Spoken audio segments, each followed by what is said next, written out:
you've built a brand now that everyone knows the name Kiva, even if they necessarily don't know what Kiva does. And I thought you did it in an interesting way. A lot of people, when they start businesses, organizations, they hold their intellectual property and their name and their brand very, very close to them. You know, like, you can't use my name, don't use my name, don't use my logo. You took the opposite approach. And explain how you did that and why and what happened when it sort of spread. Well, the good news is I think this is a little, it's much more, it's a method that's more widely accepted, and a lot of organizations are, it's kind of a no-brainer for them to do this. No. But at the time, it seemed so scary and so radical. It's funny to imagine that, even just a few years ago. But basically, we thought, okay, at any point, if someone asks us a question, wants to know how we work, wants to know how we do something, like, we will be open, we will share, we will have radical transparency, we will take feedback all the time from our community, and we'll involve them. So very much like, it was sort of like an early crowdsourcing experiment, or, you know, very, very open source Web 2.0-esque stuff. So, for example, we gave hundreds, and hundreds still have, maybe there's some here tonight, hundreds of volunteers special access to the site to translate some of the business postings from, you know, Swahili or French or whatever language, local language they might be posted in into English. Now, those are people who have accounts with us that can actually see all the information on the site. They have total control over translating that and then making that pop up, you know, live on the site. So the fingerprints of lots of different people are on the site. It's not simply just our paid staff just controlling it very tightly. So like the logo, for example, and other things, I mean, we started lending teams so that people could start their own little movements in their, you know, campuses or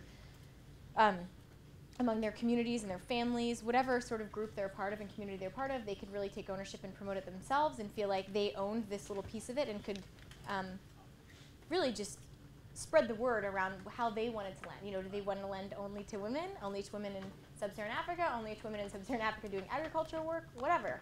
They could do that and kind of rally support around that.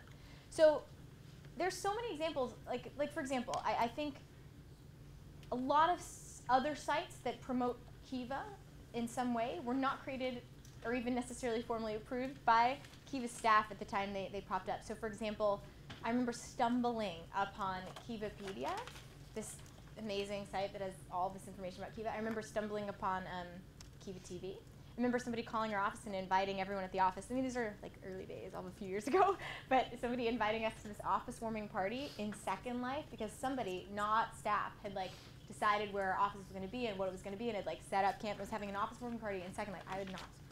It was new. I was like, are you on Second Life? I'm not on. What do we do? Do we go?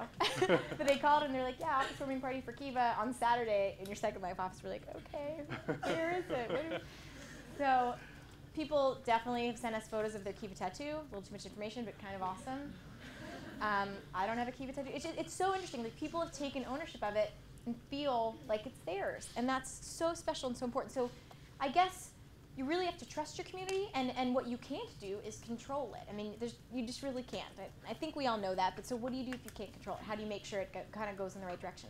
And again, I'm doing my best to learn as I go here, but my best understanding is you have to promote the values of that community over and over and over and over again, and provide positive incentives for that community to kind of self-police and just perpetuate those values that you have. And what's great is, the benefit of this is you'll get, well, the downside of this is once in a while you get things that are just kind of inaccurate, or they're not what you wanted somebody to talk about or highlight about your organization or what you're doing. But the great news is, more often than not, way more often than not, people exceed your expectations and are more creative with kind of manifesting new ideas and taking the movement farther than you would have ever been able to had you controlled everything and made it only, you know, in a step-by-step sort of process that you had to approve at every turn. So there are other things too. I mean, there's so many sites out there and so many different things. Like, there's a KivaFriends.org site that, again, is created by lenders for lenders. But staff was allowed to kind of join too and participate too. But it was very independent. There are things like that throughout the years. Is there anything I didn't mention that you think is fun for me to mention? No, but I think that's the point, is that you know, this open source concept, it wasn't readily accepted a few years ago. Weird I know. To say it, because it's like, of course that's how you do business. But again, at the time it was like, why are you giving away your ideas or your intellectual property, or like, how can you give so many people access to the site? Or even with lending teams and like lender profile pages, I mean, people say whatever they want to say. They say why they lend, whether it's good or bad or interesting or political or, you know, religiously motivated or whatever it is. They say why they lend and who they are and what Kiva means to them.